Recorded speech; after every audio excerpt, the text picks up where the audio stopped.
Carlos, un nuevo libro, pero dime, ¿por qué es importante saber quién fue la primera médica mexicana? Bueno, es importante saberlo, no solamente por el hecho en sí, saber quién fue Matilde Montoya La Fragua, que fue la primera mujer que se graduó como médica en México en 1887, en fin. Es importante conocerlo porque conocer la vida de Matilde es conocer la vida del México del siglo XIX, de la segunda mitad del siglo XIX. Pero ¿de cuál México? Del México de la ciencia, del México de la tecnología, del México de la medicina, del México de la investigación. Ese México que desgraciadamente no conocemos, porque no nos lo enseñan, porque solamente nos enseñan los buenos, los malos, los guerreros, el que mató a quien, el mártir, en fin. Pero no nos enseñan lo fundamental que son la ciencia, la tecnología, la cultura y las artes de nuestro país. Entonces, escribir sobre Matilde Montoya es el pretexto ideal para dar un repaso, para hablar de todo el universo que la rodeó, que la forjó como mujer y como profesionista. Por eso es importante leer Matilde. Cuando hablamos de Matilde, hablamos de doctores, de todo, y de repente caemos en una colonia que se llama Colonia de los Doctores, por ahí, ¿sí? Pero yo no recuerdo la calle Matilde Montoya, recuerdo que por ahí hay un busto, pero recuerdo doctor Lisiaga, doctor no sé qué, y la calle Matilde Montoya, ¿por qué es, o sea, y todas las demás, por qué en esta parte sigue sin ser tan reconocida hoy, después de 100 y pico de años, 160 más o menos, de su nacimiento? Yo pienso que hay dos circunstancias. La primera, sin duda alguna, por ser mujer, porque inclusive después de todo el escándalo que suscitaron los estudios de Matilde Montoya, la Academia Mexicana de Medicina nunca la aceptó como miembro, nunca la aceptaron a trabajar en un hospital público. Eso por un lado, me parece que sí es víctima de la misoginia imperante de la época, y también porque es un gran producto del porfiriato. Y como bien sabes, cuando en México llega el nuevo, todo lo que se hizo anteriormente no sirve. Eso nunca sucede. Hay que borrar todo. Entonces, de repente reconocer a esta extraordinaria generación de médicos que conforman la Colonia de los Doctores, que son médicos que crecieron, que se hicieron, que forjaron la medicina en México durante el porfiriato, no es cómodo para los hombres de la revolución. Entonces había que borrar todo lo referente al porfiriato, y más si era bueno y provechoso para nuestro país.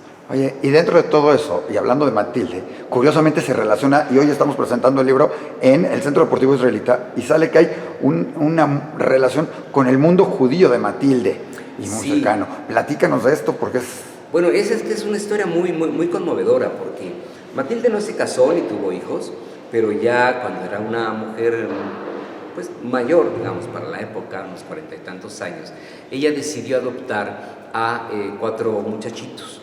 Uno de ellos era una niña llamada Esperanza.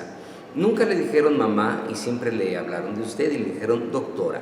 Esperanza estudiaba piano en el Conservatorio Nacional de Música y era una muy buena pianista. Era tan buena pianista que ella deseó continuar con sus estudios y fue aceptada en Alemania, cuando ya doña Matilde ya era una mujer mayor.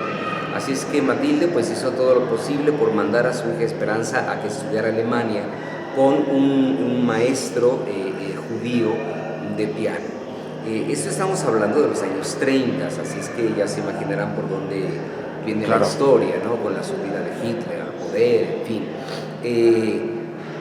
Y resulta ser que Esperanza se enamora profundamente de su maestro de piano y viceversa. Este final trágico, por fortuna Matilde Montoya ya no lo vio.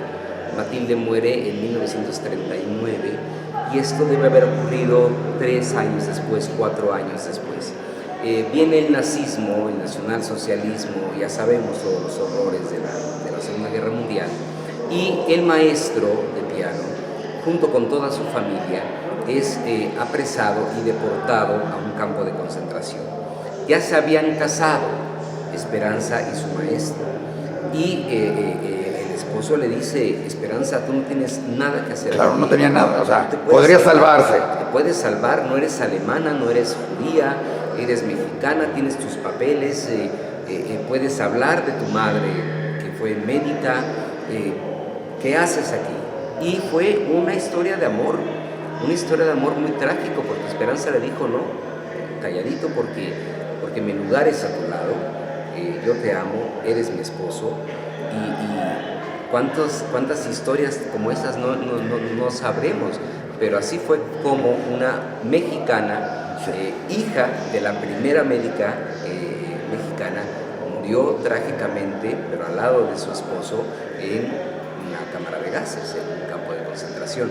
Así es que, ¿ves? La historia es un... Todo va dando vueltas, se va juntando. Hoy lo presentas además con Reina Hitler. Todo va dando vueltas. Con Maru López, Brun. Dime algo, para terminar. ¿Cómo ves hoy a todas estas mujeres como tu hija que quiere ser médica, con todo esto? Porque esta también, esta historia, no nada más es una novela y una historia y un documental, es una novela inspiradora, ¿sí? ¿Cómo lo ves, Matilde, para las generaciones de hoy y el futuro? Yo pienso que Matilde Montoya debe de ser considerada un gran ejemplo para todos los mexicanos y para cualquier persona, porque es una historia de crecimiento, es una historia de empoderamiento de la mujer, pero es una historia de una lucha personal enorme. Creo que todos tenemos mucho que aprender de Matilde, y hay una cosa que tendríamos que todos estar pero muy agradecidos con Matilde Montoya, porque no solamente fue la primera mujer médica, que ya se dice hasta el cansancio, no, fue la persona que abrió a las mujeres mexicanas la posibilidad de tener acceso a una educación académica superior. Abrió estas puertas completamente oxidadas, herrumbrosas de la academia, las abrió como pudo para que empezaran a filtrarse al interior de las universidades todas las mujeres, y a partir de la primera médica, de ahí lo que tú quieras, la primera ingeniera, la primera abogada, la primera contadora, la primera psiquiatra, la primera arqueóloga, la primera lo que tú gustes y mandes, hasta llegar ahora en el campo de la medicina a tener hasta un 80% de mujeres estudiantes de medicina contra solamente un 20% de hombres estudiando medicina. La voltereta que se ha dado. Es impresionante. Es impresionante. Dime tú si no tendríamos que estar, si no tendríamos que conocer a Matilde Montoya y estarle profundamente agradecidos. Oye, pues muchísimas gracias. Una historia inspiradora, interesante, que nos lleva al pasado y al presente de nuestro México y por supuesto al futuro. Gracias por escribir, Matilde, y seguramente le estaremos dando mucho seguimiento, como en todos lados, porque esto generará muchas cosas en México. Muchísimas gracias. Y seguramente un nuevo bestseller, como ya tienes alguno, así que... Alguno por ahí. Muchísimas gracias. Qué gentil.